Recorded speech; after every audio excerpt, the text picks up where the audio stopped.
നാടോടി കഥയാണ്. ഒരു പയ്യൻ, കൊച്ചു പയ്യൻ കരയാണ്, എൻ്റെ അമ്മയെ കാണാനില്ല. അവൻ ഇങ്ങനെ പാടവരമ്പത്ത് കിടന്ന് അമ്മയോടൊപ്പം കിടന്ന് ഉറങ്ങിയത് അവന് ഓർമ്മയുണ്ട്, അമ്മയെ പെട്ടെന്ന് കാണാനില്ല. അപ്പോൾ അവിടെയുള്ള ആളുകളൊക്കെ ഇങ്ങനെ ചുറ്റുമുട്ടി മോനെ എന്ത് പറ്റിയെന്ന് ചോദിക്കുന്നു. എൻ്റെ അമ്മയെ കാണാനില്ല.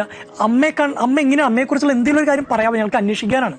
ഈ കൊച്ചു പയ്യൻ പറഞ്ഞു, എൻ്റെ അമ്മ ഞാൻ കണ്ടതിൽ വെച്ച ഏറ്റവും സുന്ദരിയായ ഒരു സ്ത്രീയാണ്, ഭയങ്കര ഭംഗിയാണ് എൻ്റെ അമ്മയെ കാണാൻ. അപ്പൊ അവരത് മനസ്സിലാക്കി അന്വേഷിക്കാൻ പോകുന്ന ആർക്കും അവരെ കണ്ടെത്താൻ പറ്റുന്നില്ല.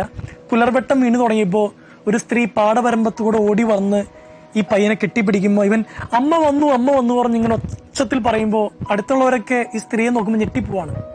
ഭയങ്കര വിരൂപയായ ഒരു സ്ത്രീ, ഒരാളുടെ സൗന്ദര്യ സങ്കല്പത്തിലൊന്നും പെടാത്തൊരു സ്ത്രീ. പക്ഷെ ഈ പയ്യൻ പറയുന്നു, എൻ്റെ അമ്മ ഞാൻ കണ്ടതിൽ വെച്ച ഏറ്റവും സുന്ദരിയായ സ്ത്രീയാണ്. എന്നിട്ട് അതിന്റെ ചുവടിലായിട്ട് ബോബി അച്ഛൻ എഴുതി വെക്കുന്നുണ്ട്, ഒരാളുടെ സൗന്ദര്യം എന്ന് പറയുന്നത് അയാൾ അവശേഷിപ്പിക്കുന്ന നന്മയാണ്, അയാൾ സ്നേഹിക്കുന്ന രീതിയാണ്.